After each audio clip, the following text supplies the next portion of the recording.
out some of the.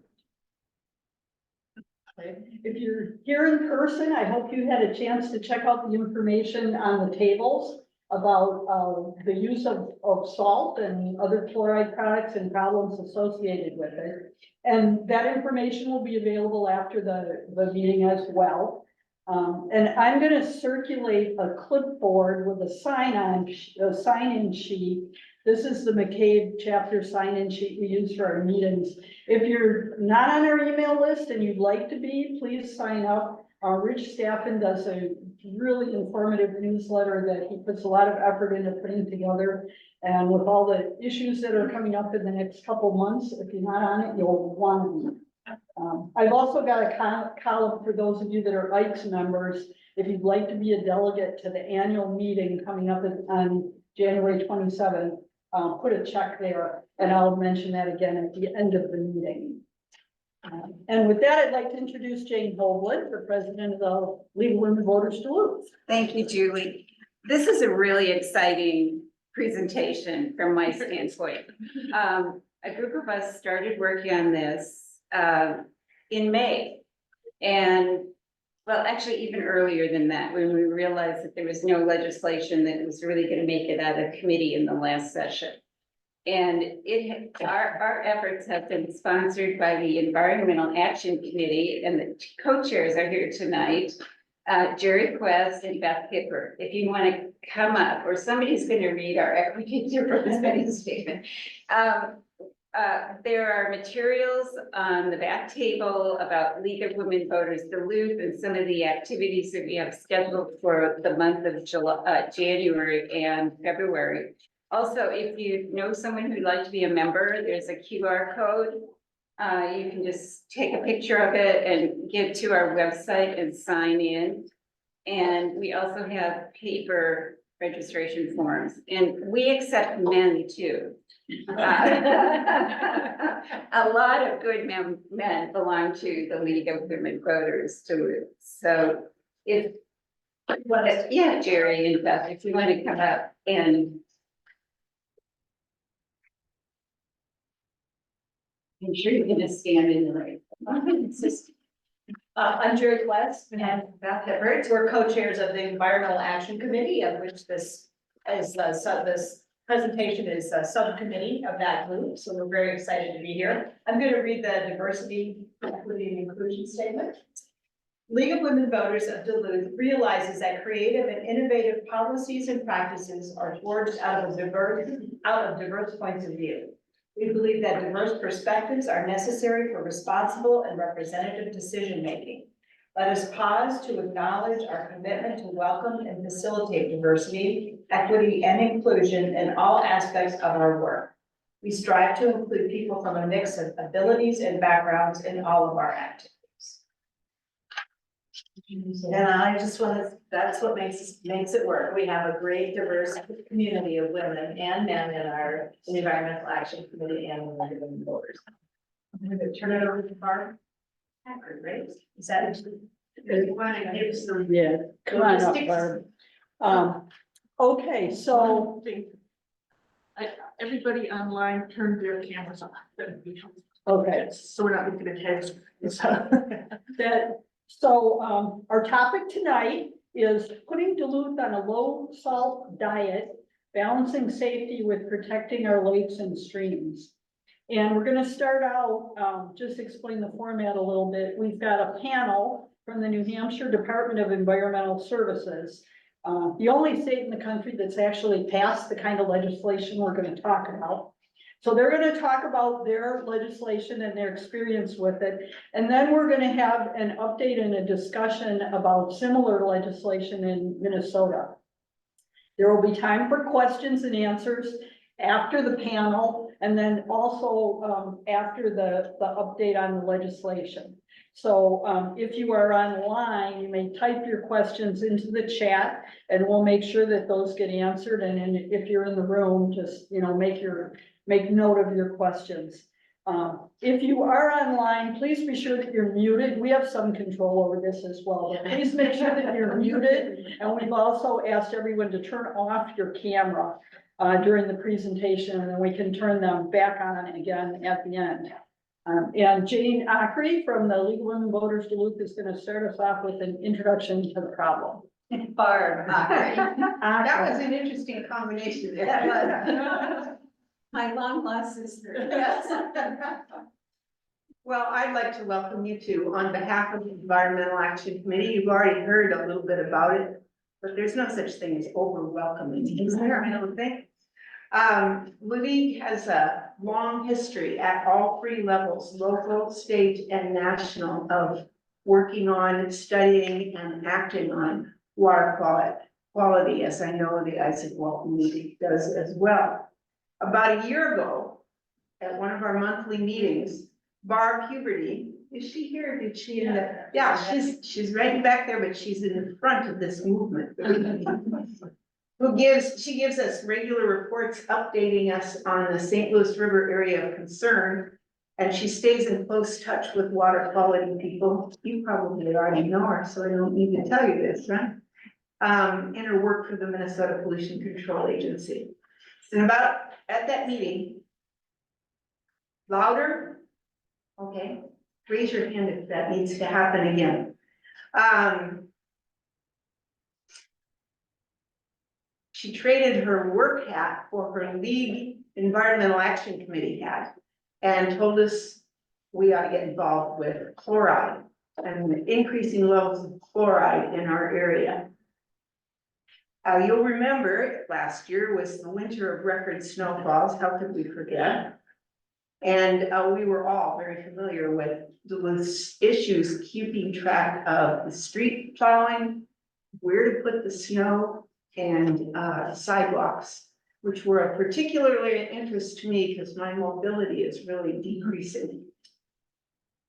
So we were all intimately aware of that. However, despite my ecology education and my teaching biology for many years, I had never really thought, I'm embarrassed to say, especially in front of this group, I had never really thought about where the salt goes that we spread on our sidewalks, which is ridiculous. I taught Barry Commoner's 4 laws of ecology. I don't know if you're familiar with those. The last one says, everything must go somewhere. And I knew that, but I'd never thought about where the salt went. I am embarrassed about that. So I was fascinated. I'd taken my students to the St. Louis River and Chester Creek to sample the water, but we never sampled for chloride. So this was a new issue to me, and I was very intrigued by it. And I signed up to work on Barb's subcommittee, as did Jane. That's why our names are getting confused by it. Although Jane has since become president of the league, so I don't think we're going to be confused that much. So I was learning that it's the sodium, not the chloride, and we do have a problem. And I found it very interesting. The three of us divided up the levels of government. One took local, one took state, one took national, and we called people in charge of Duluth streets, because we have roads and streets that are controlled by all of them. And we did a little research. We asked them some questions. I think it's fair to say that all three of us were pretty impressed with the answers we got. Even though I wasn't aware of what was going on, they were very aware of what was going on. And we're doing a fairly good job of staying on top of it and making plans that had to do with solving the salting problems. For example, MnDOT has their own training. MnDOT District 1, which is what we're a part of, has their own training course, which was patterned after the PCA's training class, but made higher level, he told me, because Duluth has so many special problems. St. Louis County has so many special problems. They also won an award. They've already won an award for reducing the amount of salt that they use on roads, even before we got to talking to them. So we were pretty impressed. What we did find was that commercial applicators were possibly the least strong link in the chain as far as taking care of salt. And that's where we got interested in this bill. And you'll hear more about the bill later. It's evolving as we speak from what we can tell. So you'll hear more about that later. So that led us to this particular panel and presentation. And we're very grateful that the people from New Hampshire, the only place, I wasn't even aware it was the only place that has passed a bill like this, are going to share their experience with us. I should also mention that Barb took what we found and what she already knew and had found to the league board and proposed that it become an action and study item for the Duluth League. That was in November, I believe, and they accepted that. So we're really gonna work on this. And we find that Izaak Walton has already done that through Salt Watch and such, which is great. So it's my pleasure to introduce the people from New Hampshire. I've been talking with Aubrey, so I'm gonna start with her. She's been really responsive and flexible and cheerful about answering 10,000 emails and changes of plans, etc. So there she is. That's wonderful. I don't know how to talk to both people and screen, but we'll figure it out. You can see it. Okay. Aubrey is the salt reduction and Green SnoPro Program, but I need a little light. At the New Hampshire Department of Environmental, I want to call it Sciences, but it's Services, so I better not make that mistake. Working with commercial contractors and municipalities to promote winter maintenance and salt education, best management practices to prevent further chloride impairments in New Hampshire waterways. Sounds kind of familiar and certainly interesting to hear her story. Aubrey graduated from the University of Wisconsin, so she's virtually coming partway home again anyway. In zoology and environmental studies, and before she started at New Hampshire Department of Environmental Services in 2021, her previous experiences included captive animal care and welfare, wildlife rehabilitation, and environmental education. When not combating winter salt usage and increasing chloride levels, she can be found wandering the forests and mountains with her dog. Ted Deers, I hope I have the last name correct. Yep. That's okay? Assistant Director of the Water Division at NHDES. The Water Division has about 270 employees dedicated to conserving environmental quality, protecting public health, and supporting communities to improve their water infrastructure.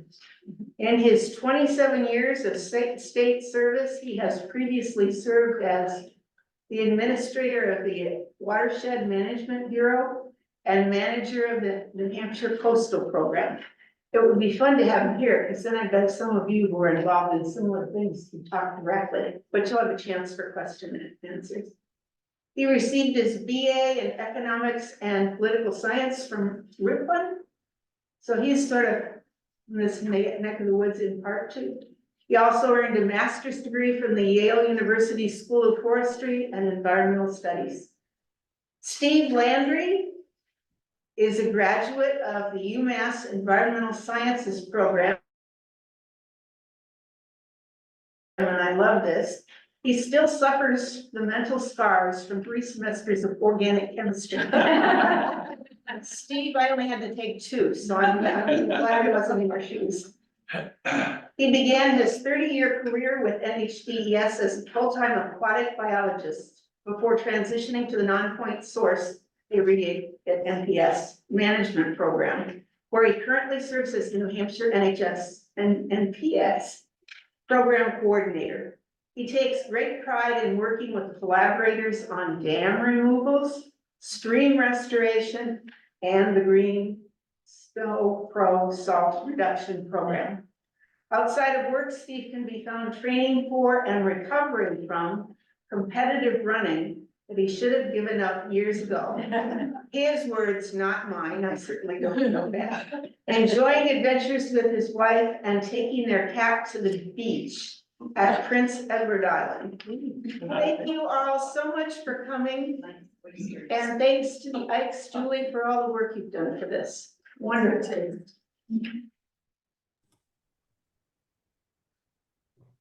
So I think you're gonna put the slides up there, Aubrey, is that right? Yes. Yeah, everyone ready? Should I share my screen?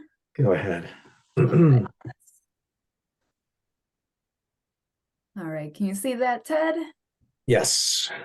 Perfect. There we go. Excellent. Well, I want to thank you very much for the invitation to be here tonight. And I wish I could be in sunny Duluth here. It's equally cold here in New Hampshire. Just to further my cred for the Duluth area, I have family in Duluth, and my daughter will be guiding boundary water trips from Ely this summer. So it's a beautiful place, and I'd love to come back and search for agates on your beaches very soon. So I'm going to talk a little bit about our sort of the salt experience in New Hampshire and where we kind of started. And then Aubrey is going to talk a little bit about more where we are, and Steve's going to talk about some of the sort of legal and policy implications. So let's go ahead and get a roll. So I'm going to really talk about some of the history. New Hampshire was indeed the first state in the nation to use salt as a de-icing agent on our highways. We have great pictures of these guys, you know, in the back of an old 1940s pickup truck shoveling salt out of the back of it as they drove along on New Hampshire's not even interstates, state highways at that time. But in the last 40 years or so, salt use has more than doubled. And so we have a number of areas around the state, you know, some 50 or more now, areas, rivers and ponds, lakes that have no longer meet our water quality standards for chlorides. And you can see also from that slide that we have water supply issues that have had some major problems. In particular, one that is of very much concerning is in the town of Merrimack, which lost a well to chlorides, and you know, developing a brand new large well for a municipality is a multi-million-dollar proposition. So it's serious stuff. Next slide, please. So we really got into kind of this issue of how we're going to control salt with a proposal back in the early 2000s to expand I-93. For those of you who don't know New Hampshire geography, as well as you probably should, but if you don't know New Hampshire geography, we are north of Boston, north of Massachusetts, and Interstate 93 connects Boston up through New Hampshire up to Canada. And 93 is also the corridor that has most of our lakes and our ski areas and our beautiful mountains that people like to come visit. And so in order to get all those cars, and you can see those, that's southern New Hampshire, to get those cars from Massachusetts, which has a very large population, into New Hampshire, which has a very small population. Those of you in northern Minnesota can probably commiserate with us as to your highly populated southern neighbors, to come and recreate and have fun in our wonderful places. And so all of that means more roads, more salt, bigger everything. And so that became concerning. And next slide, please. And again, just to further compound this, you can see that we are highly dependent upon Massachusetts for our economy. The slide you see with the circles and the big outline in the middle there that's New Hampshire liquor outlets. The state is a monopoly on selling liquor in the state, and you can see the proliferation of liquor outlets up I-93, where we hope to separate the good folks of Massachusetts from their hard-earned dollars in order to operate our state. So continue along here. And so this is sort of the chart, the graph that launched 1,000 ships. This is the first real idea that we had a chloride problem. This is back in, you can see this is early 2000s, 2004, where EPA began to collect some data associated with this highway expansion. We started to collect more, and we identified that indeed there is a problem. What that meant was that in order to build this highway, which by the way is now the largest infrastructure project in New Hampshire history, it is now completed, but it was nearly $750 million. And again, that's like 10 years ago. So we collected more data, and that required us to basically put together a TMDL. A TMDL is a total maximum daily load, which is essentially a salt budget. It says how much salt is really allowable to meet our water quality standards and how much you have to reduce to get there. And it includes who has to reduce. There's sector loads. Where is this salt coming from? So that you know who needs to reduce. And that's where it's all started to get interesting, is how do you then start to implement this kind of reduction? Next slide, please. What we discovered is that while all of this was about DOT and DOT creating this big highway, they were actually a very small portion of the salt. And this became really complicated because what we found is that even municipal roads, which are significant contributors, were dwarfed in comparison to the private sector, that is those industry dedicated to clearing parking lots and and driveways and sidewalks that allow us to walk around during the winter. And so the allocations were highly focused on municipalities and also on the private sector. Municipalities were a little easier. We could provide dollars for them to get trucks, for them to get training, for them to get get into the brine business, that is putting down a salt brine instead of the rock salt, which other people I think in this call will talk about is a way of really reducing your salt use. So next slide, please. And this is that chart. So we began, this is done for those of you who are the science geeks in the group. This is a mass balance approach in which we identify how much mass we find in the water, and then we have to go and figure out where is all that coming from. And essentially parking lots, that is private roads and parking lots, is well more than 50%. You'll note that there's a little dot there at the top, little slice that says water softeners. New Hampshire has pretty soft water, so we don't have a lot of water softeners. I only point this out to you all who live in places that require a lot of water softening, because there's a lot of places in the Midwest in which the water quality is, drinking water quality is pretty rough. And so there's a whole lot of hard water. Water softeners are a much larger contributor in your part of the world than they are in ours.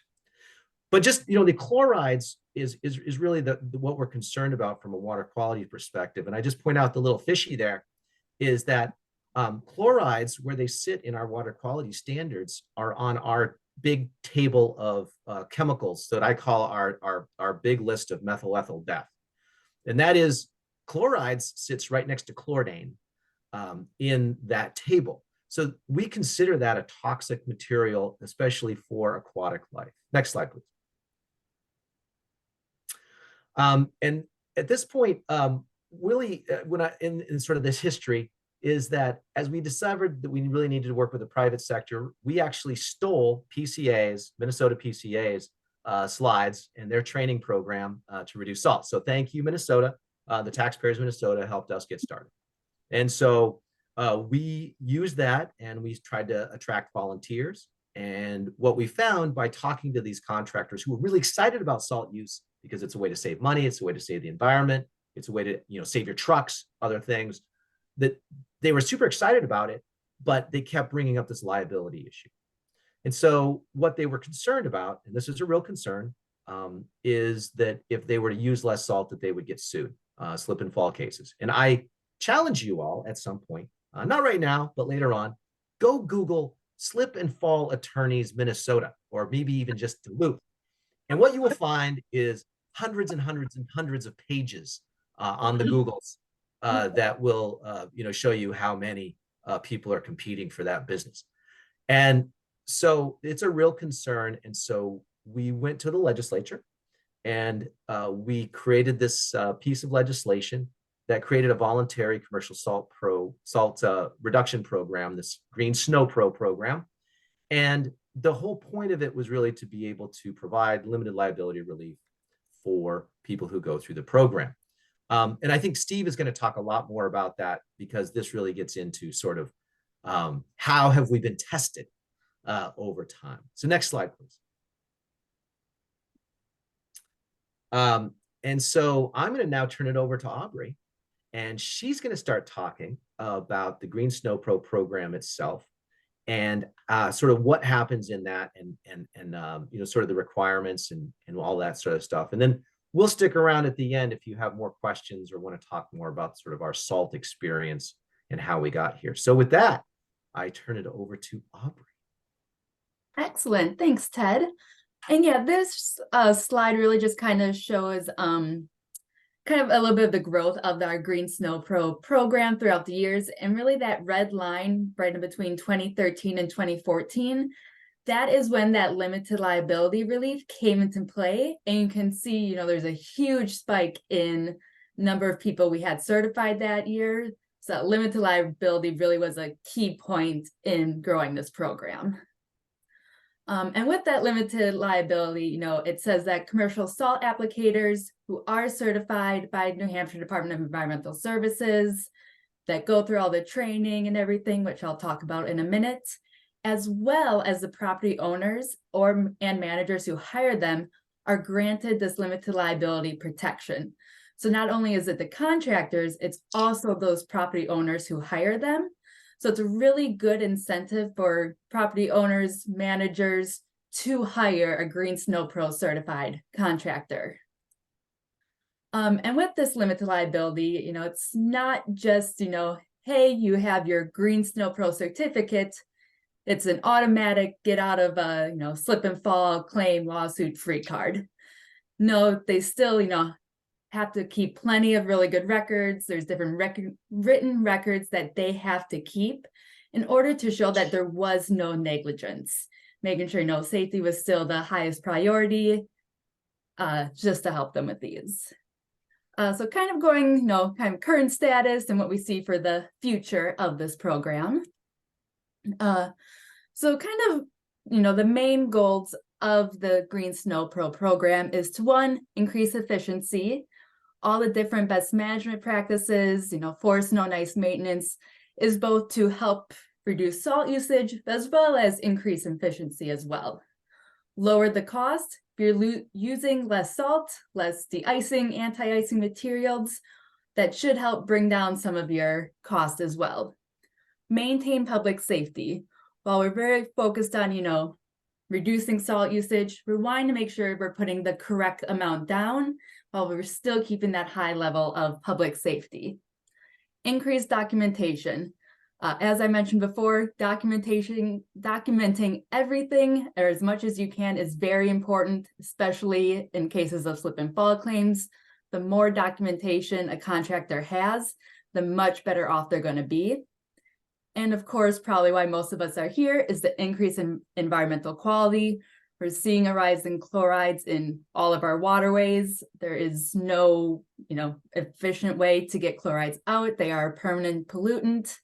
So being able to prevent chlorides from entering our waterways to begin with is kind of the best way to go. So increasing the environmental quality and of course, decreasing liability for these snow and ice contractors who are out there cleaning our roadways, parking lots, you know, right now this time of year. So to get this Green SnoPro certification, there are a few steps that someone has to do in order to be certified. The first one is complete training and well as pass an exam. And this training is focused on different best management practices that aim at reducing salt usage while still having a high level of safety, and really focused on, you know, only putting the correct amount of salt or other de-icing product that's actually needed for the weather conditions. So we have a lot of different partners that help to administer this training. The University of New Hampshire does a number of in-person courses. The Snow and Ice Management Association helps us out with some of the symposiums. The Smart About Salt Council up in Canada, they provide an online training platform for us. And then the second step is to actually get their certificate from us at the Department of Environmental Services. So this requires them sending in an application as well as payment to us. Once they check all those boxes, they're issued a certificate from me. It says, hey, you're certified for the year, and make sure you're keeping all these records and documentation.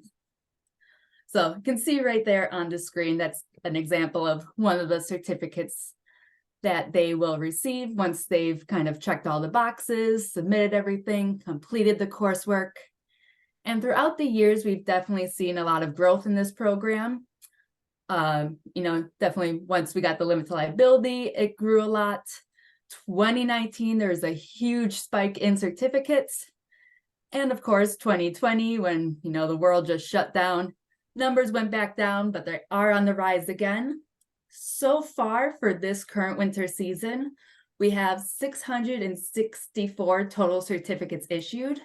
Although I can say that number will probably be over 700 by next week, since I have a number of applications in my mailbox. And to kind of compare last winter season, the number was 542. So really increased a lot. We're happy to see that. We're seeing a lot of new people go through the coursework and getting certified as well. And then the next part for actually keeping their Green SnoPro certification is that they need to renew it every single year. And this requires a few different things. One is submitting a renewal application.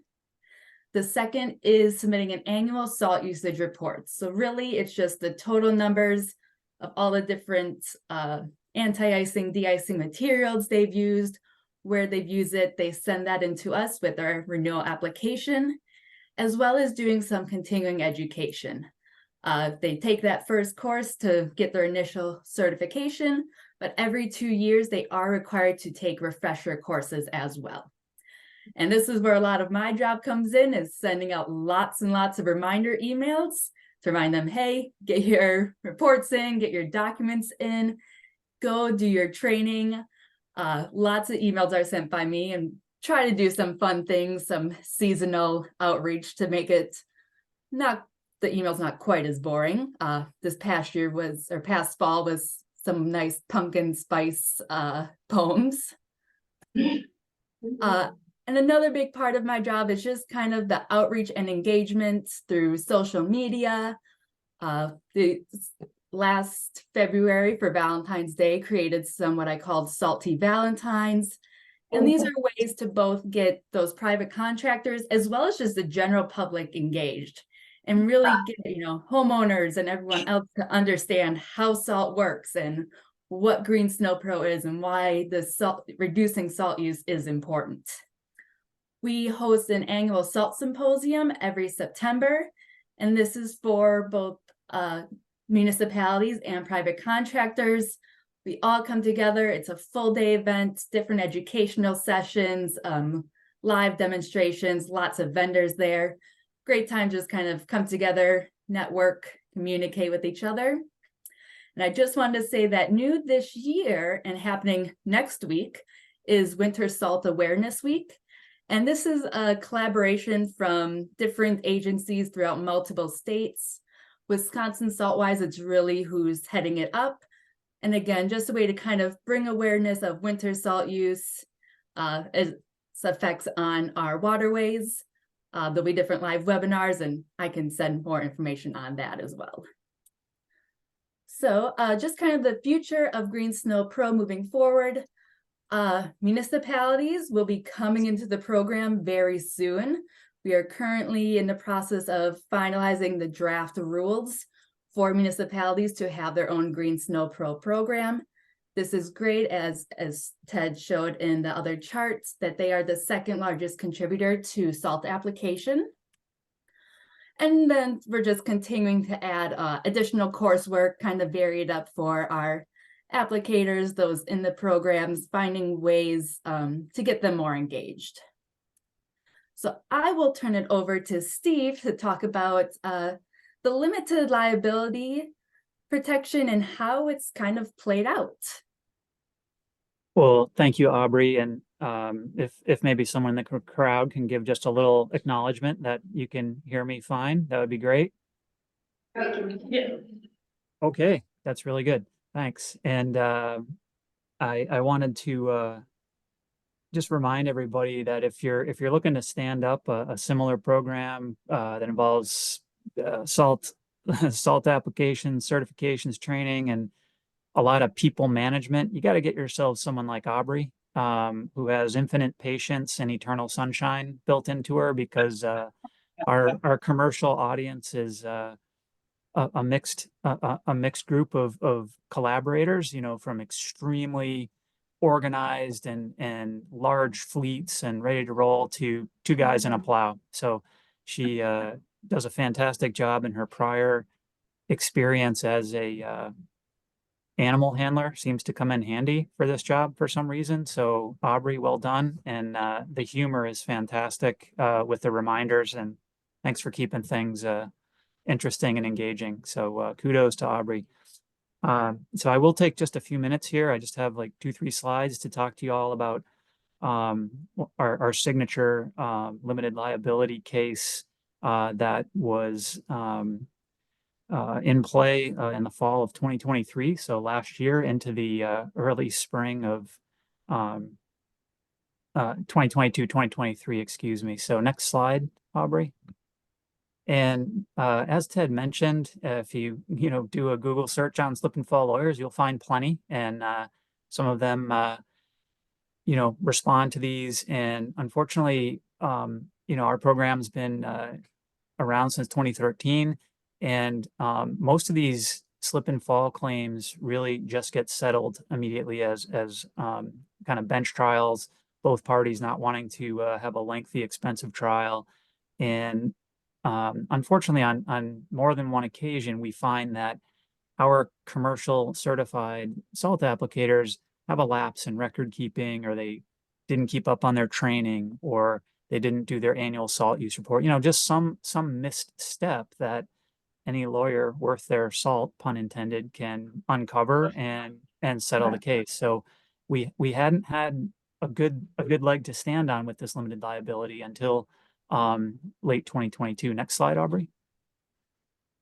This was a typical kind of injury case in winter conditions that stemmed from an incident where a resident of a condo came out of her apartment complex and slipped and fell next to her vehicle off a curb, and pursued a slip and fall case against Chartwell Management, the condominium company, and their contractor, North Point Outdoors, who happened to be one of our really consistent Green SnoPro certified applicators. They're a large outfit. And, Ted and I both got subpoenaed for this case to represent our agency in this program. And you really haven't had a full career until you've been subpoenaed. So we both feel like we really hit pay dirt here and got to almost walk onto like a television set of a court drama here. Next image, Aubrey. This was a 5-day court case, and it was a bit like a reality show, but it was reality, taking the stand and testifying on behalf of our Green SnoPro program. And North Point Outdoors, I will put a plug for them. If anyone was going to be taken to a jury level court case and test limited liability for Green SnoPro, it was North Point. Like this is the firm that you would want to see our limited liability and our rules tested. This outfit has their salt together, to not use a foul word on this meeting tonight. They provided really expert testimony, Loctite, and the jury found the defendants, which was North Point Outdoors and Chartwell Management, not liable. They met the burden of proof according to our laws with Green SnoPro and our rules. And that was in November. The jury unanimously said they awarded in favor of the defendants. Next image, Aubrey. And shortly thereafter, the plaintiff and her legal counsel filed a motion for judgment notwithstanding the verdict by the jury, thinking that there was other stuff to uncover. They wanted to take it further. And in early December, that plaintiff's motion was denied. Next image, Aubrey. And just explaining why that was denied, Judge Ruff here just explained that we had the facts in place to support our limited liability, and that the judgment was a matter of law, notwithstanding the verdict, and their argument was just not appropriate in this case. And we kind of were ready to cheer and say, this is the case we'll roll out. Next image, Aubrey. And then on January 9th of 2023, Ms. Rogers filed a notice of mandatory appeal And this went up a level from Rockingham Superior Court to New Hampshire Supreme Court. Next slide. And shortly thereafter, we tried not to smirk too much when we got this information, but the plaintiff's counsel repeatedly asked her to drop this case because there was nothing to pursue, and they had to withdraw from representing her. So secretly inside, we were cheering and laughing, but knowing that there was no final resolution to this. Next image, Aubrey.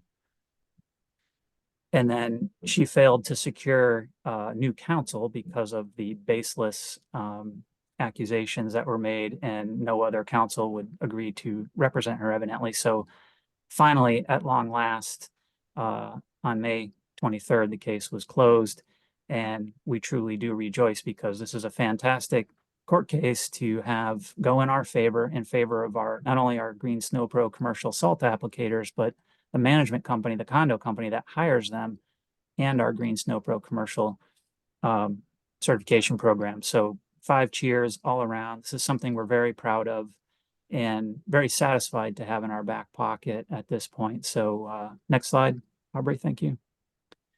Our next step that Ted has arranged with our defense legal team is that this Friday, we, Ted, and one of the lead lawyer for our defense team is going to present Green SnoPro and this case example to the New Hampshire Bar Association, because really it's now on us to educate the New Hampshire legal community relative to slip and fall cases and the strength of Green SnoPro when it's done right. So this is the next step. The work is really never done, and this is a key component to our evolution of the program and limited liability. So we're looking forward to that presentation in just a couple of days. Next slide, Aubrey. And just to wrap things up, I'm going to do my best, and Aubrey, you can bail me out if I mess up your program vision here. But one thing that we found out as a result of that court case was that our best management practices manual that was, adopted and enacted back in 2013, it's a little bit dusty, a little bit old, and there's maybe a few things that haven't kept up with the state of the science and de-icing and snow and ice management. So we are working with our good friends at CIMA to update that manual and maybe reflect Northeast programs and have it be a nice refreshed document that our commercial and soon to be municipal snow and ice managers can rely on. An improved salt accounting system. I know Aubrey dreams of that day, so we're not trafficking in paper all the time. So we're working on that. We are rolling out an online salt certificate application system. We need to tighten up our accountability procedures for both our commercial applicators and municipal applicators moving forward. Improving our legislation to better address liability. And I just spoke to the outreach to the legal insurance community. Part of that plan is coming to fruition this Friday.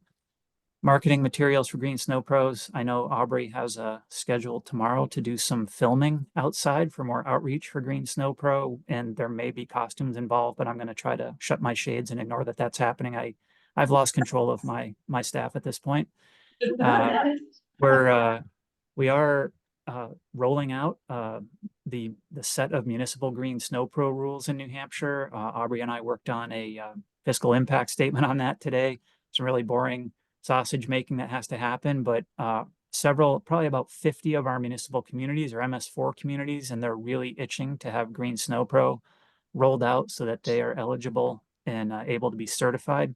And unlike our commercial program where we certify at the individual level, we are going to certify at the municipal department level. So public works department or road agent department, things like that. So we're very excited to have that on the menu for our municipalities. As far as program growth that Aubrey mentioned, we need more of Aubrey. So we need more staff resource support, more funding. And I'll credit Ted here for his $2 per ton per Ted for Ted vision, where in New Hampshire, we roll through about 400,000 tons of salt a year.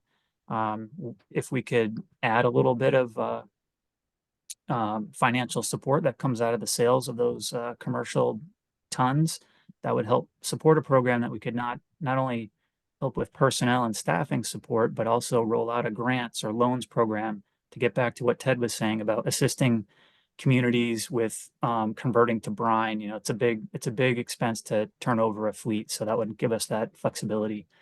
And then just some additional programmatic needs that are always out there, work in progress. But I think we're really at a really great threshold moment for the program as far as growth and effectiveness across both our municipal and commercial sectors. Next slide, Aubrey. And hopefully I didn't crush that vision slide for you, Aubrey. And I'm sure you'll talk to me about it tomorrow if there is a big mess there. But thank you.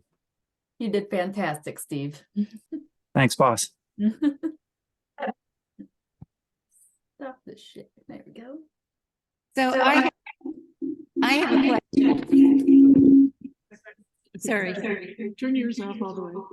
Okay. It's off. You gotta Okay. turn off the microphone. I have a question about whether it's money leading this, or is it concern for the environment? And you speak up, please? yeah, is it money leading this, or is it concern for the environment? And if it's both, how much of each? So did everybody hear the question?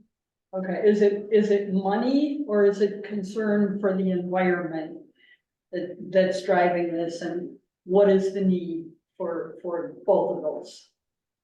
Well, I could start us out, and I would just say that I like to say that the economy is a wholly owned subsidiary of the environment. And so we indeed in New Hampshire, like you, are dependent upon our natural resources. And we're seeing, degradation of those natural resources. So where this really does come out of is out of that environmental concern. And now how you get to that is you got to be clever, because I know it seems amazing to those of you who are in the audience, but there's a lot of people who don't really care that much about the environment. And so by making it both an economics thing and an environment thing, you're attracting a much larger segment of the population. And so indeed it is both, but I just would point out that, you have 10,000 lakes. Actually, I have a lot more than that, I know, but you say you have 10,000 lakes. We have 1,000 lakes. And those are the engines of economic activity here, like they are there. And so the quality of those matters. And when people start to see that diminish, you have problems. And this is the same thing that's going on in Lake George, New York. They're seeing problems. And it's the same thing that's going across, on the other side of Lake Superior in Wisconsin, where the Senate yesterday passed a version of this Green SnoPro legislation. So, this is, I guess it's not either or, it has to be both.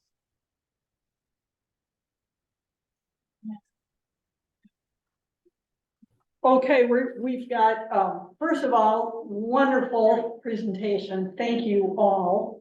And we've got 10 minutes here for questions and answers for the panel about the program in New Hampshire, or about, specific issues that they've encountered. If you're online and you have a question, please type it in the chat, and we'll be gathering those questions from there. And if you're in the room, just raise your hand.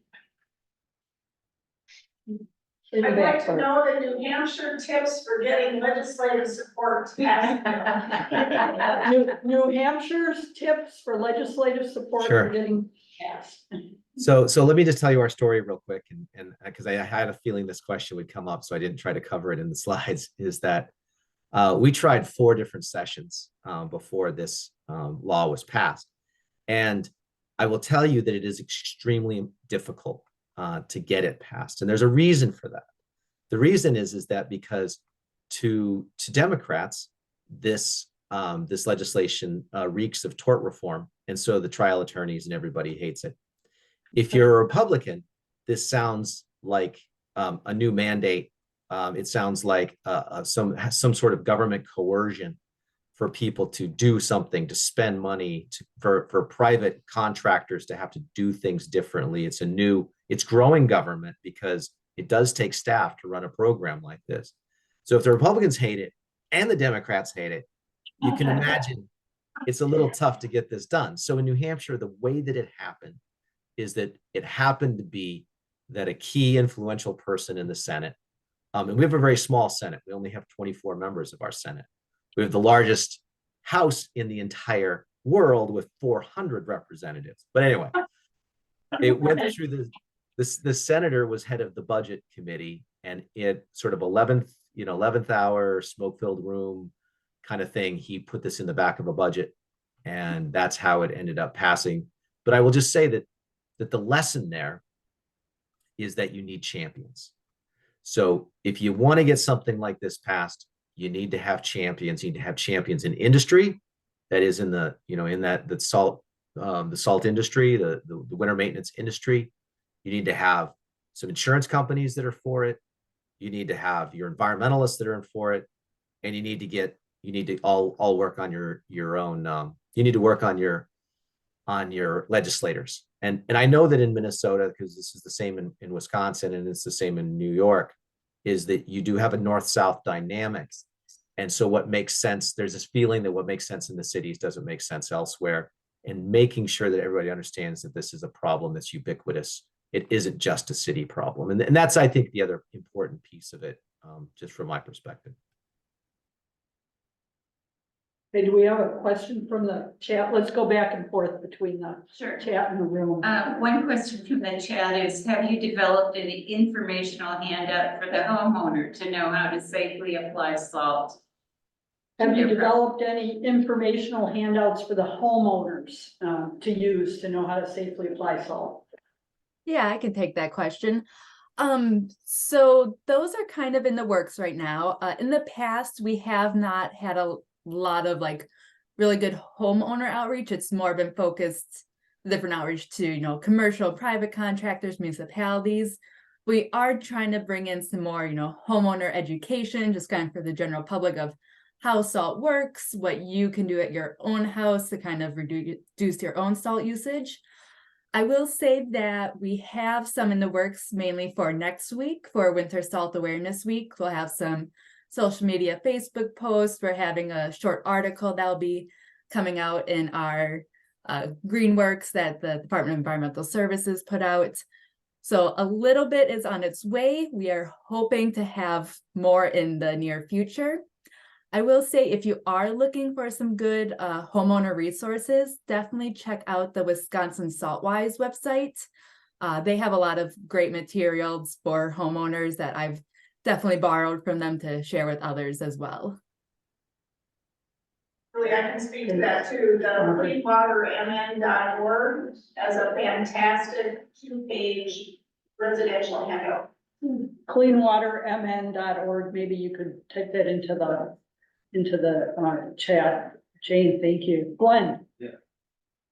So let me bring this home to Duluth a little bit. Do you have a sense that the reductions in salt use that you're targeting are sufficient to alleviate the chronic and acute issues you're having in small streams? So the question is, do they have a sense that what they're doing is sufficient to alleviate the chronic and acute chloride concentrations in small streams? I can start. I think Steve can maybe go from there. Is that this is the big question. This is the $64,000 question. Is it effective? And I would say that we have certainly anecdotal evidence that in some places there is, you do see some improvement. You see people doing things better. We have a lot of stories from our contractors that we work with where they've reduced their salt use by 40, 50, 60%. Municipalities have done the same thing. That has an impact. The problem is scale. So while we are hitting, 600 applicators, that's out of, a population of applicators that's, maybe 1,000 people. So we are hitting a lot, but we're not really, it's not ubiquitous. The other issue, and I'm going to let Steve talk about this in just a second, but we have some really interesting new sort of opportunities where people are taking a much more aggressive stance and doing some planning and some implementation of salt reduction, which I think is going to be really exciting to watch and measure. But I would just note that one of the issues we have in the glaciated north is that the salt that we see gets into the groundwater. And so actually some of our highest chloride levels in our streams happen during the summer. And when flow is low, when most of the water that's in those streams is actually, groundwater. And this is, so what you see in the stream, that water is a legacy of prior land use. And so that the age of that water, how long it takes to get through the ground can be on the order of decades. So what we're seeing today is the salt that was applied 5 or 10 years ago. If we start reducing, it's going to take a long time for that to all to clear out of the system and you actually see improvements.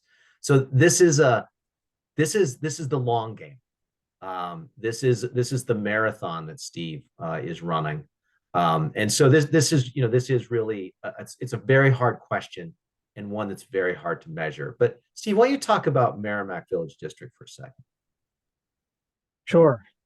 Yeah, and I think Ted summed that up pretty good. That we're kind of swimming a bit against the tide with that groundwater migration and the slow movement, and then the summer peaks. And I think another thing is, is the monitoring network. We don't have a dedicated monitoring network for chlorides really. It's kind of sparsed out across the state. A lot of volunteer monitoring that we rely upon.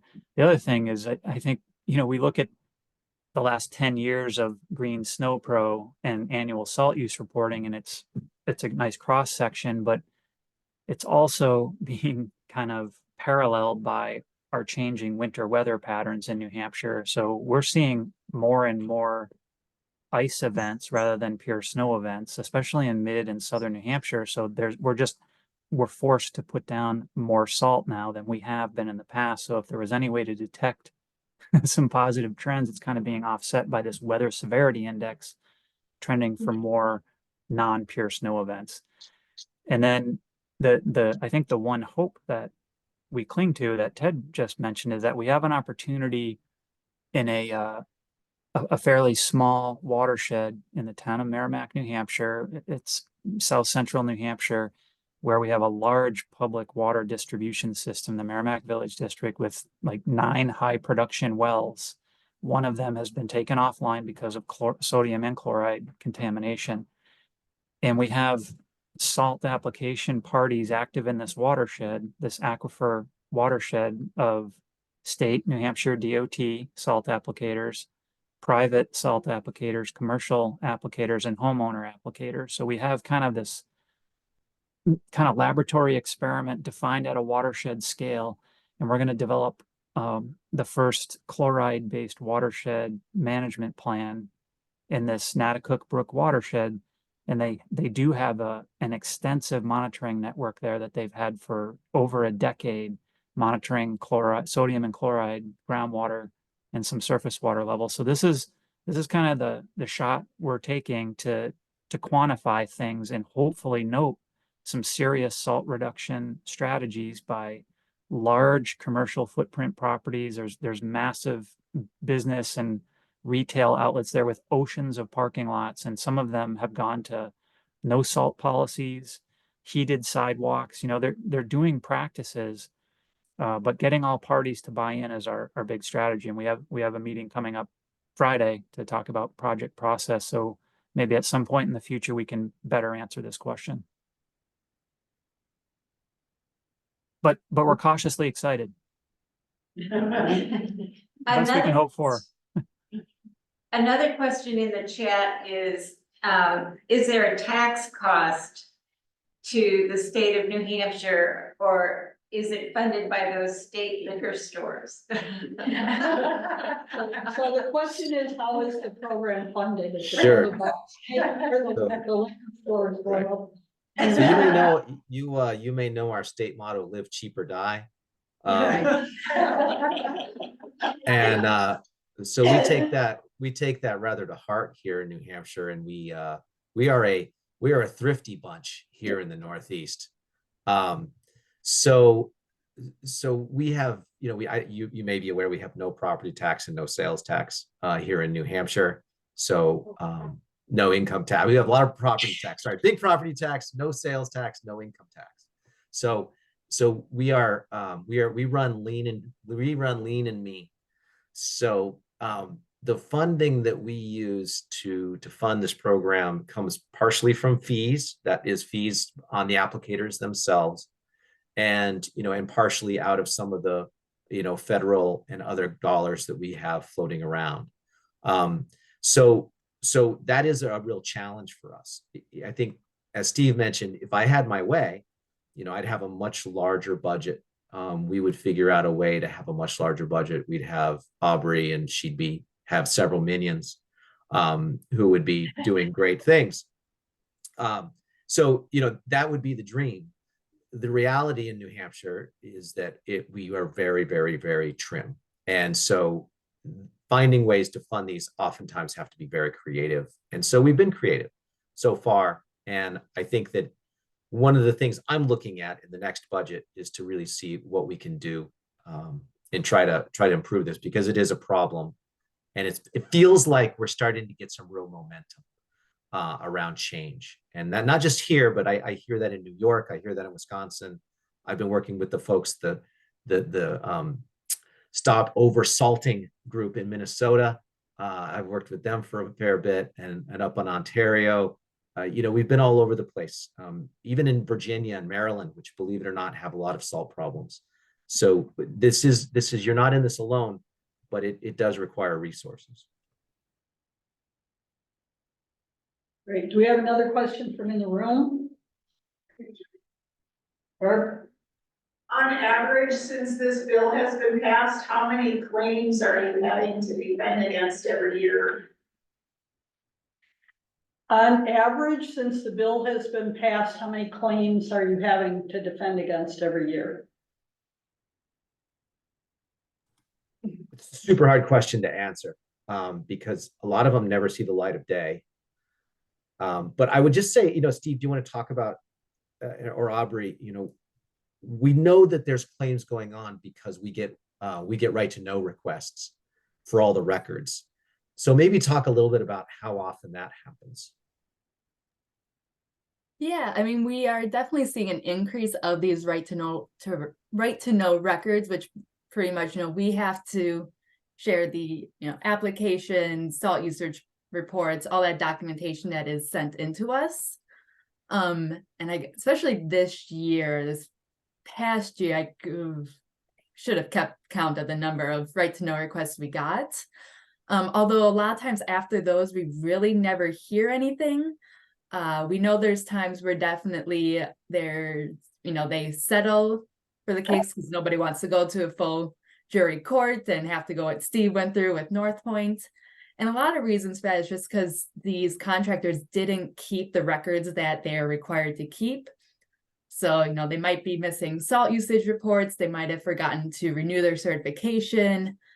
They might have forgotten to keep just a certain records of, how much salt they've used at different properties like they're required to in our statutes.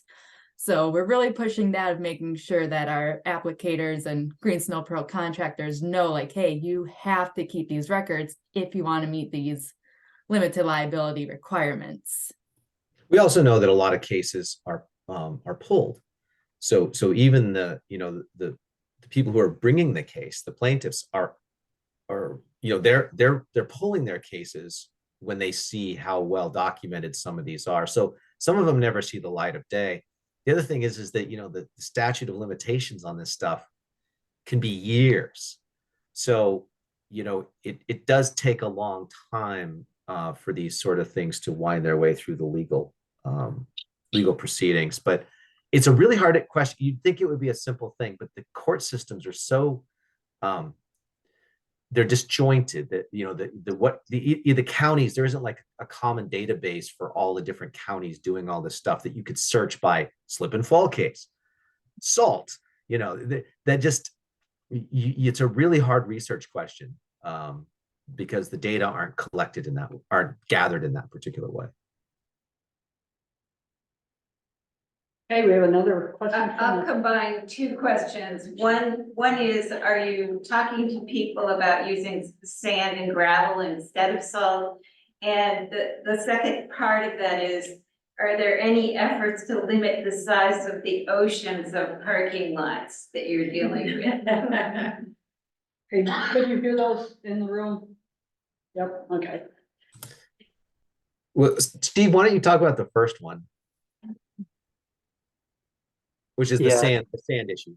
That's a great question. And you know, what we find in New Hampshire is that the majority of commercial salt applicators that Aubrey and we interact with really are from central and southern New Hampshire, and in what we like to call is the North Country of New Hampshire. A lot of commercial applicators just use sand, excuse me, because they do mechanical removal of snow for the most part. There's a ton of dirt roads. They're really good at mechanically pushing snow around, and they put sand down for traction. And I think there's a lot of people in the New Hampshire North Country that just know how to drive in the winter. And, you know, they just don't freak out if they can't see bare pavement, because sometimes there isn't a lot of bare pavement. There's still quite a few dirt roads up there. So, and Aubrey can chime in on this, but it seems like there's a predominant use of sand up north. We don't recommend it. We just we remind people that sand doesn't melt ice. You know, if you're really after ice, you're forced to use brine or rock salt or an alternative de-icer. You can use sand for traction, but it's not getting at melting ice. That's not what it does.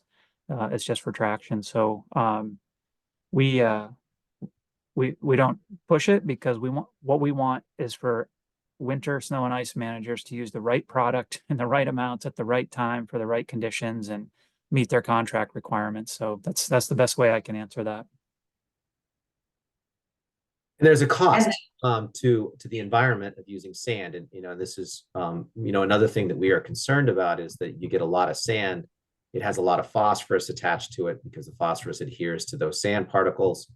And then you're putting phosphorus in your lakes. And those of you who know about, you know, what happens if you put too much nutrients in a lake, that's probably even worse than putting too much chloride in your lake.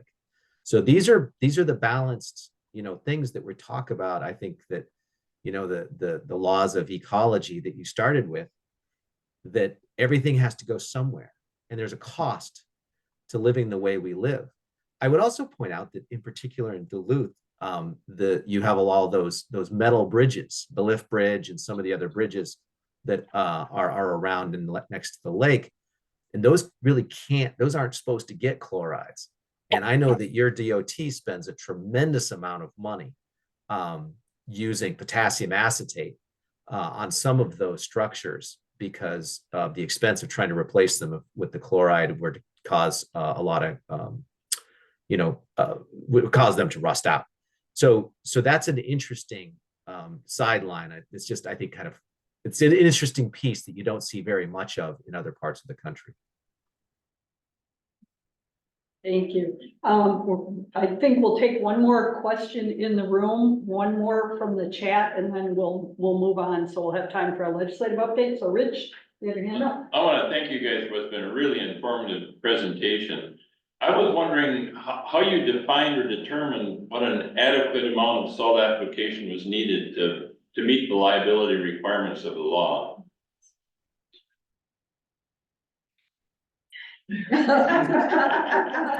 So we've conveniently avoided that.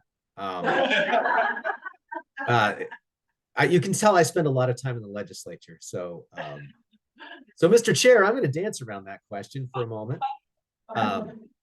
So we don't dictate. We're not the salt police.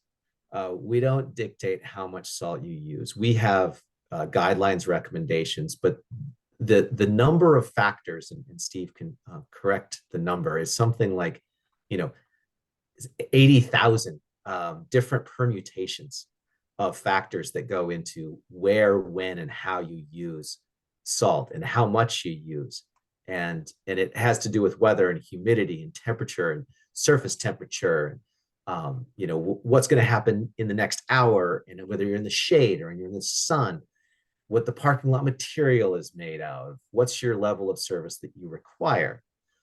All of those things dictate. So if you're on a, you know, major interstate, because people are, well, you know, go too fast and need to get to the Walmart under any conditions of weather, regardless of what might be happening, and they're not going to wear sensible shoes while doing so, that there's a demand for a high level of pavement. You know, they want to get, you want to get to black pavement pretty well. If you're at a hospital situation, the sidewalks at a hospital, they need to get to clear pavement very quickly. The rest of us, you know, maybe we can drive around a little bit more on snowy roads. So that level of service is the question. The question isn't necessarily what's the right amount of salt. The question is, what is the level of service you want in what period of time? The other issue that I think is interesting is that, you know, rock salt doesn't work below about 10 degrees Fahrenheit, 15. So it has to warm up. It has to get into solution in order to do anything. This is when you start to actually have to use sand as just traction, because it, you know, when it gets that cold, salt does absolutely nothing. And in a lot of Canada, northern Canada, they don't use salt at all. In the northern Scandinavian countries, they don't use salt at all because it's just too dang cold. And I'm going to just back Ted up on that. And it's rare that I can fact check, but I'm going to say it's 66,666 variables. And it's just a function of me being the subpoenaed guy at that trial. I had to have that number up in my head. So, and that's a lot of variables, and that's what dictates, you know, what product, how much. And even in that case that we talked about, that came up because they were saying you didn't put down enough salt. We couldn't see rock salt, and they used brine as a pre-treatment. So there is no rock salt to see if you've pre-treated with brine. And as Ted just said, the North Point crew were out there, and they had one side of this massive condo complex in shade and one side in sun. So they didn't need to put down product, you know, certain hours on either side of the storm. So yeah, we rely on these winter snow and ice management experts to make that call and use the best practices, and it gets us off the hook, and we can dance around the subject very gracefully like Ted just did. So there we go. Thank you. Is there one more question from online? No more questions from online. So wonderful, informative, and very nuanced presentation on an issue that we're struggling with here. So I say, let's thank the panel.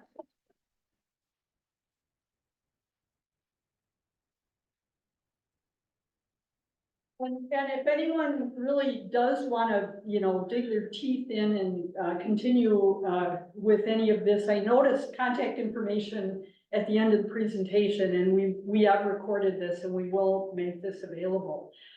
We do want to take at least a few minutes to do an update on the legislation, similar legislation that's here in Minnesota. And so I want to invite the panel to stay. And I know we have a couple people online who may also have something to contribute to this conversation. One of them is Abby Heilman, the Izaak Walton League Salt Watch coordinator, who was kind enough to join us tonight.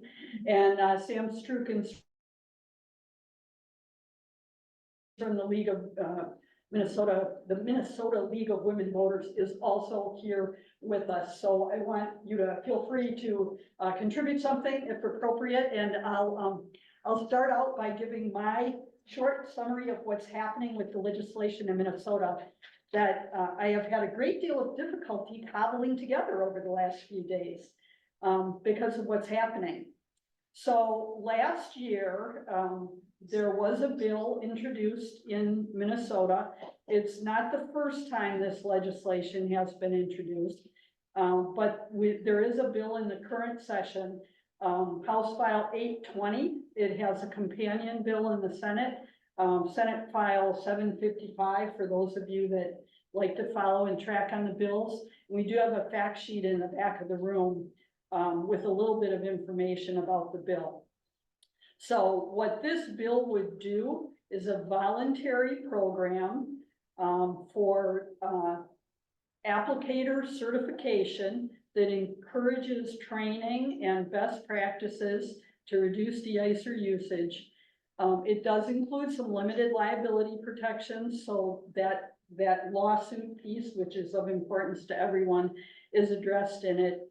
And it would result in, lessening the de-icer use in Minnesota in the wintertime. This bill was introduced last year. It got one hearing in the Senate. It has not had a hearing in the House yet.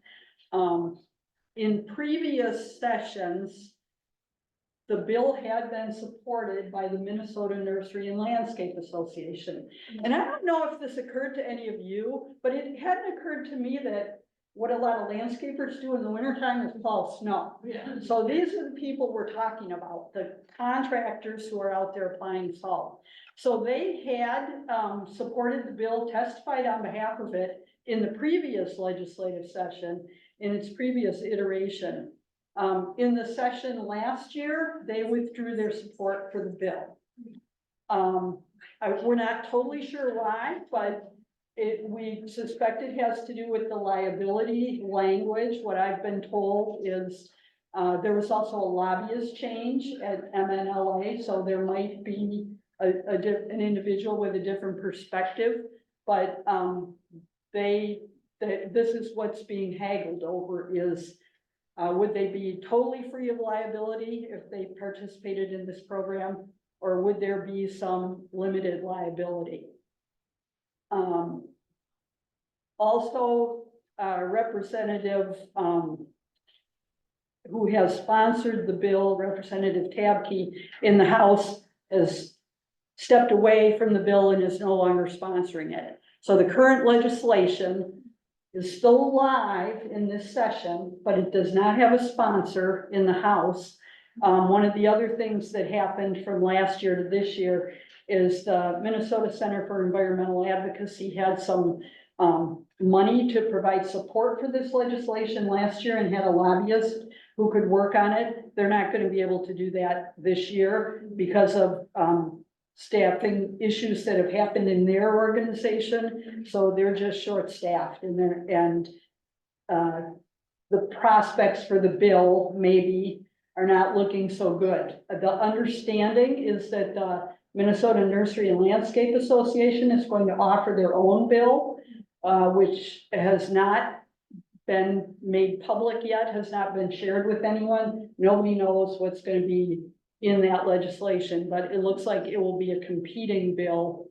And there's also a concern that we're in the second year of our legislative session, so a lot of things got done last year. This year is typically a budget year. The to-do list is a lot shorter. There's less time. So I spoke this afternoon with Susan Neeson at Stop Oversalting, who's been working as a citizen lobbyist on this for about 5 years now. And she said she's not really optimistic about the legislation moving forward in this session. It could, but it requires, and I think you heard Ted say that, it requires a champions in the legislature and in other places, and particularly right now in the House, that's missing. Now, she did say it's still important to talk to your legislators about it. One of the things we know is that there is nobody from our area signed on to this legislation as a sponsor. Perhaps among those legislators, there's somebody who might be a champion. So as you're going to legislative town halls or communicating with legislators, you can talk to them about the bill, about the impaired streams in Duluth, about the fact that it's not just a metro issue. It appears to be mostly metro legislators that are signed on to the legislation. So it's still important to talk about it. The other thing that Sue pointed out to me is that there are on the MPCA's website, and I didn't have time to go and look at them, but Barb probably knows about this. There are some sample local ordinances that city government can pass. One of those is a requirement to cover your salt pile. So, that's a big source of salt pollution not being put out on the road, something a city council, local unit of government could act on. Another, piece that she identified is there could be local, licensing requirements for who's, plowing and applying salt. So there are things that could happen at the local level. I think the feeling about the legislation is it has broad public support. It has strong bipartisan support in the legislature, but it's missing a few of those pieces that are going to be necessary to get it across the finish line. One of which is likely going to be the support of the Minnesota Nursery and Landscape Association. I'm kind of curious if New Hampshire had a similar constituent group to deal with, and another one being, some champions in the legislature and probably in other places. So that's what I know about the legislation, and I just invite those who know more or can contribute to jump in. Do we have a hand up there?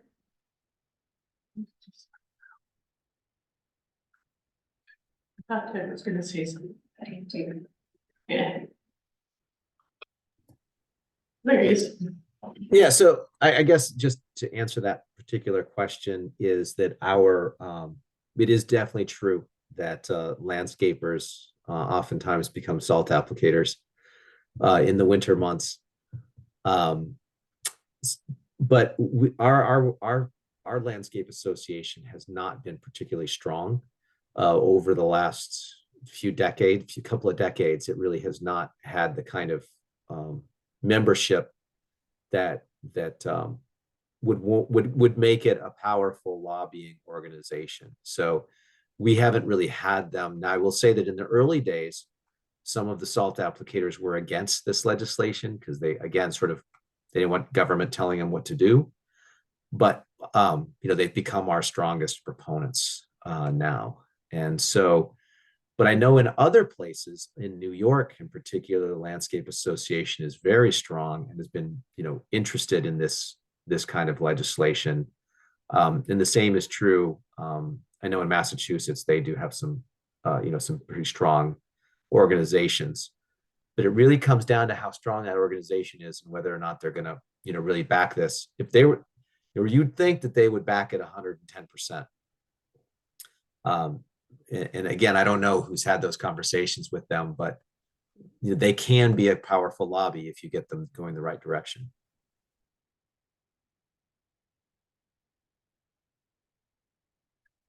Any questions or comments in the room? Glenn? We do have an organization that manages this in the area, right? The Regional Stormwater Protection Team, which consists of all the MS4s. So units of government, big institutions, DOD, the Spirit College, etc. They do training with MPCA's Smart Salt program. And that's available to private contractors. So they can go and the RSPT advertises it. So there's something in place here. But I don't know that nobody knows what kind of reduction we're seeing. So Glenn, let me just repeat that. Glenn's pointing out that we do have training available locally through the Regional Saltwater Protection Team, the Pollution Control Agency, and I think as Barb Ockery pointed out earlier, we have a high level of engagement at city and county government level in training programs. So they're really not the problem. The training is available to private contractors, but the question is, what kind of a difference would it make? So. And if you look at some of the material that Barb Huberty brought about stream quality in Duluth, we have 4 streams heading towards impaired. And they're not little tiny streams. It's Chester, is it the Tisher or Lester? I mean, they're big trout streams. So it should be of interest to sportsmen and people who love fresh water, all of those things. What's happening to the ecology of those streams. So you can look in the back and see, there's a list of people who are certified salters, and there's a list of stream quality, and we're not even monitoring all of the streams yet. So we need to sort of step up our actions. We have contacted the schools to see if they wanted to run some projects around stream quality, and we're just asking them to do another thing. Maybe it'll happen next year, but we really have to act kind of in our own driveways and then move it on up to other sorts of salt use. I believe I saw an email from Representative Liz Olson that they're having a virtual town hall on Tuesday, the 23rd, with all of our area legislators, so there's an opportunity to show up there. I didn't see it, it was a direct email, so if you get those emails, we're gonna reach out to her and her staff, and we can get the invitation to that town hall. Virtual town hall with Representative Liz Olson on Tuesday, the 23rd, and is it just for her constituents, do you know, or is it through an organization? Liz Olson, Maish, all the Okay. area. Well, I can tell you one that I was gonna announce at the end that's happening on Monday, the 22nd, at the Unitarian Church, is the Legislative Climate Justice Town Hall. Let me find it in my announcements here.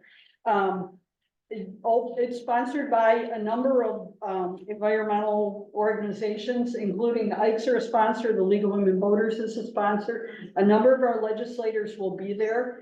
This really is one of those climate justice issues with the impact that chloride has in urban areas. So that's a place to show up and talk to legislators.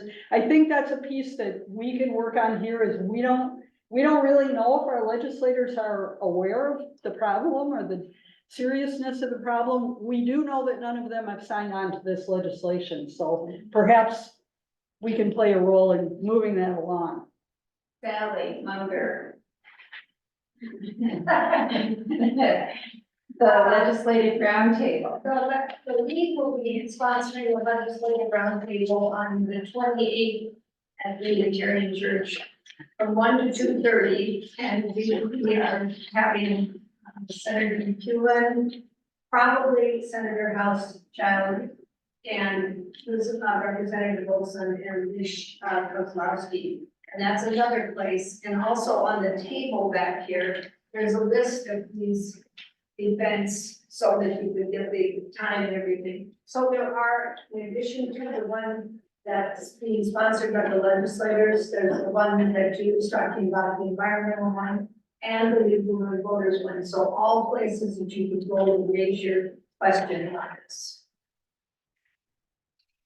All right, Sally, for those, if you couldn't hear that online, Sally was mentioning the League of Women Voters has a legislative town hall, legislative roundtable, a week from Sunday. So Sunday, the 28th. 1 o'clock. 1 o'clock in the afternoon. And our session, our legislative session here doesn't start until February 12th. It's kind of a later start this year. It's a busy time. There's a lot of meetings going on with legislators. So it's a good opportunity to get out there and make your concerns heard before they get down to St. Paul and get really busy.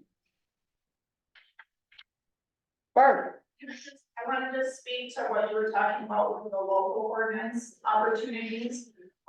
The city of Duluth stormwater engineer and their stormwater permit manager both have a long list of ideas and things that they would like to see incorporated into the city ordinance. It's not just about, well, number one, they don't know who the applicators are because we don't have any sort of registration or licensing system to be able to even communicate with them.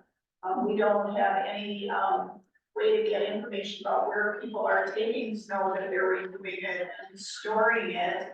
And they suspect that a lot of the snow storage spots are in headwaters areas, and that concerns them. They don't have equipment revolving plan for the overaged vehicles that they have, even though they have good calibration systems for salting and they've established a grind system, those systems work better if the equipment is newer. It's a lot like your own computers and phones, you don't keep them upgraded, the operating systems don't function as well. So the city would like to develop fund for their own, equipment. So they made a presentation to the city council last year. We have some new city councilors now on board now, that maybe don't know about this issue either. But they're really limited in staff time and budget as well. And so the communication not only has to happen with local legislators, but also with our city councilors.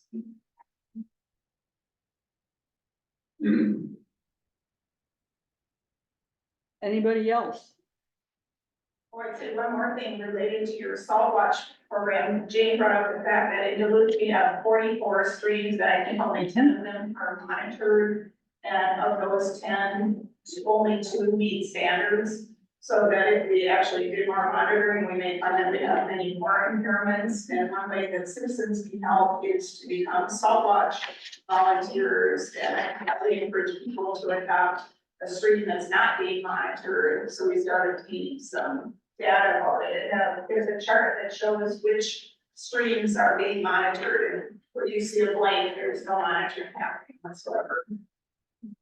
Yeah, for those of us in the room, there is a good map in the back of the room, and we also have information about the Izaak Walton League Salt Watch program. And we have kits available for those that are interested in doing monitoring.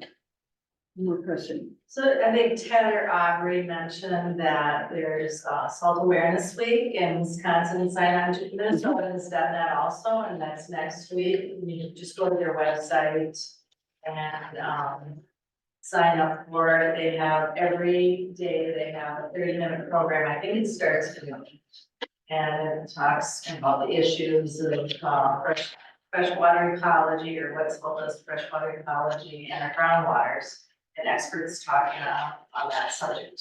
Yes, so we would love to get time to learn more. You all are saving me on doing my announcements. I have a sign up, a printout about that. We didn't know when we set the date for this meeting that there was this Salt Awareness Week, and it was next week. So it just happens to be timely. And I did print out a list. They're doing webinars at noon every day. Most of this is coming out of Wisconsin. But there is a link to it on the MPCA's website. And this is in the back of the room for those that are here. So I think we are going to, as I mentioned, this has been recorded. If there's somebody you think really would benefit from seeing this, we did have several city councilors contact Barb who weren't able to be here. We'll be sending them the link, but we'll be making the link available. So please share it. Talk to your legislators, talk to your city councilors, help people get educated about this issue. So I'd like to give a big round of applause to our panel.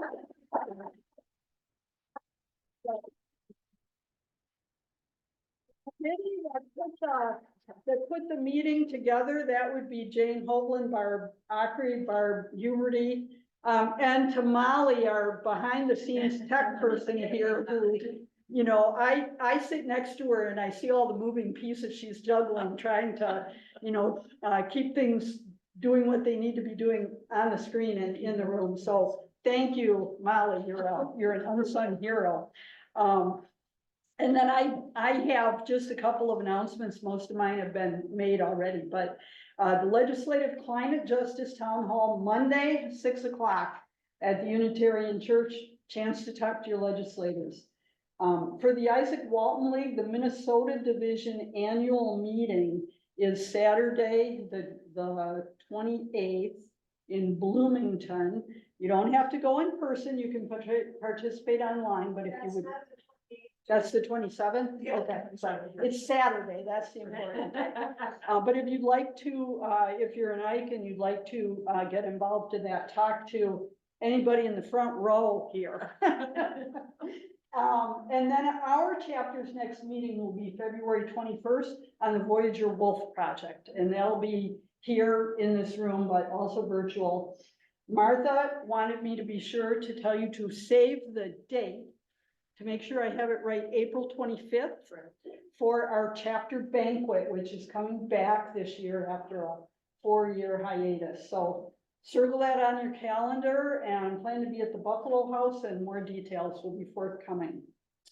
And Jane, I think probably has a few announcements. No, all of our announcements are on paper.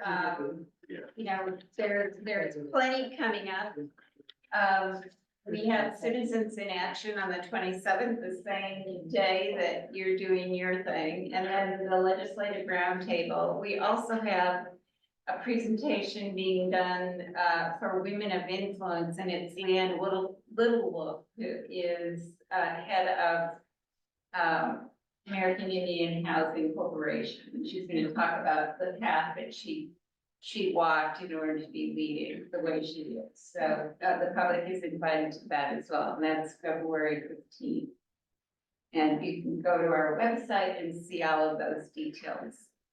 And handouts in the back of the room. Yeah, I got one more thing. Harvey Nature Center is going to be hosting the We Are Water Minnesota exhibit. It's February to April, I think. And because it's winter, they're looking at what they're going to highlight, and they've had conversations with us about highlighting salt, and they have the potential to offer the smart salt training for not for elected officials, but just kind of for community leaders. And that's a very informative session. Dane and Barb have both gone to it. So there are other opportunities that might be coming through via Water Minnesota, so watch for announcements about that as well. And Barb created stickers that you can put on an 8-ounce cup. 12 ounce cups. Check out the tables for handouts, stickers. There's lots of cookies still in the back of the room. Learn how to salt your own drives and walkways. Yes, please do. And They're just thanking and everything. yeah, I'm not reading the screen. Wait, there are cookies. Yes, there are cookies. You're not with us, you don't get to see, but thanks to all of you for being with us tonight. And for those of you in the room, if you're able, please pick up your chair and carry it up to the front of the room. We would appreciate it.